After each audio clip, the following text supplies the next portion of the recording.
উনি এলেন, দেখলেন, জয় করতে পারলেন কি?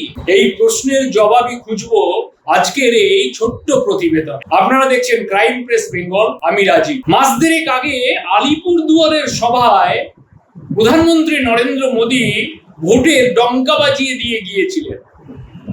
আর এবার দুর্গাপুরের রাজনৈতিক সভা থেকে বঙ্গ বিজেপিকে কোন অস্ত্রে লড়াই করতে হবে তা বাতলে দিয়ে গেলেন।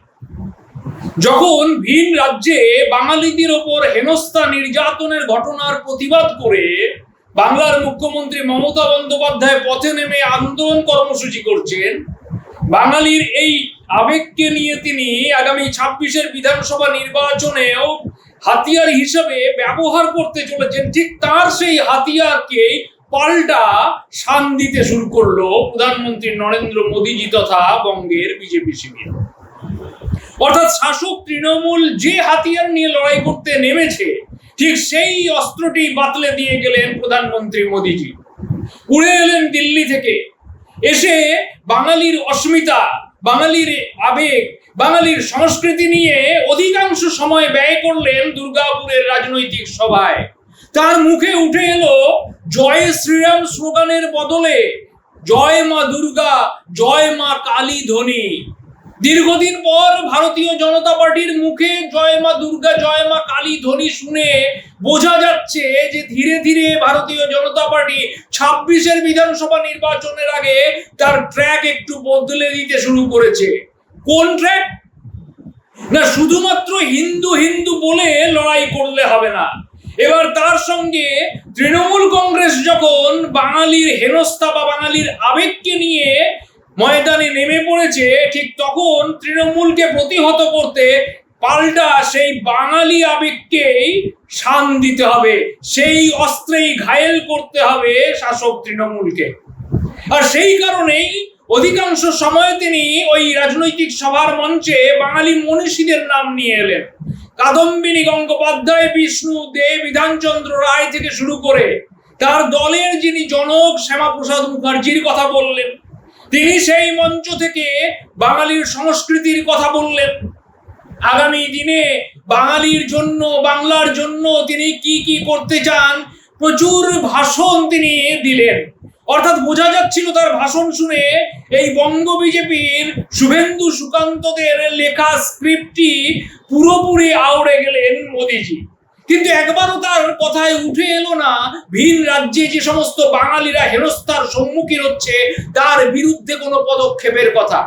একবারও তার কথায় উঠে এলো না সারা দেশ জুড়ে যে কর্মসংস্থানের অভাব, কাজ নেই মানুষের হাতে, দিনের পর দিন জেট গতিতে জিনিসপত্রের দাম বেড়ে যাচ্ছে, মানুষের নাভিশ্বাস হয়ে উঠছে সাধারণ জীবনযাপন করা, সেই বিষয়টির কথা। তার কথায় উঠে এলো না যে সারা দেশ জুড়ে যে অনুপ্রবেশের প্রশ্নে তিনি আজকে এই রাজনৈতিক সভা থেকে বিরাট বুলি উড়ে গেলেন, সেই অনুপ্রবেশকে আটকানোর দায়িত্ব কেন্দ্রীয় স্বরাষ্ট্র মন্ত্রকের। সেই বিষয়টি স্পষ্ট করলেন না। তিনি স্পষ্ট করলেন না শুধুমাত্র বাংলা নয়, সারা দেশ জুড়ে যে নারী নির্যাতনের প্রসঙ্গ রয়েছে, মণিপুর থেকে শুরু করে উত্তরপ্রদেশের হাথরাস থেকে শুরু করে দিল্লির যে কোনো জায়গায় বিভিন্ন সময়ে নারী নির্যাতন, নারী ধর্ষণের ঘটনা ঘটেছে, সেই বিষয়ে মুখে রাগ আনলেন না। বলে গেলেন শুধুমাত্র বাংলার কথা।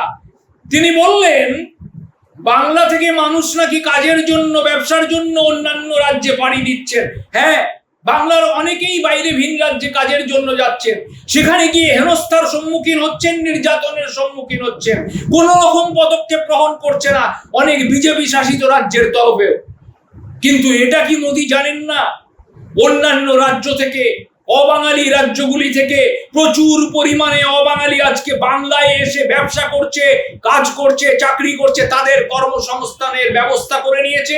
তারা এই বাংলায় দাঁড়িয়ে থেকে হিন্দি ভাষায় কথা বলছে, হিন্দি ভাষায় তারা বাঙালির সঙ্গে কথা বলে তাদের ভাষাকে অগ্রাধিকার দেওয়ার জন্য একরকম চাপ দেওয়ার চেষ্টা করছে।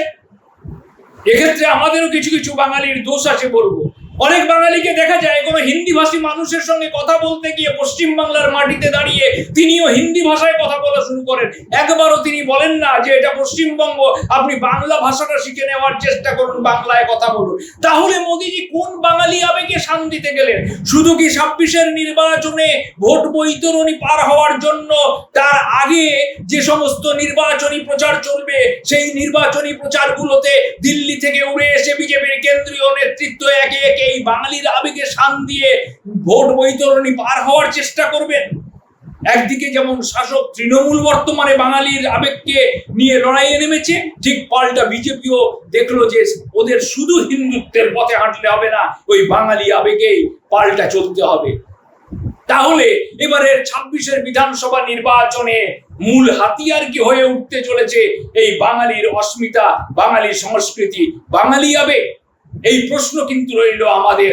আপনারা এই সব বিষয়ে আপনাদের মতামত আমাদের কমেন্ট বক্সে লিখে জানাবেন। আজ এ পর্যন্তই, আবার আপনাদের সামনে অন্য কোনো বিষয়ে নিয়ে আলোচনায় আসবো।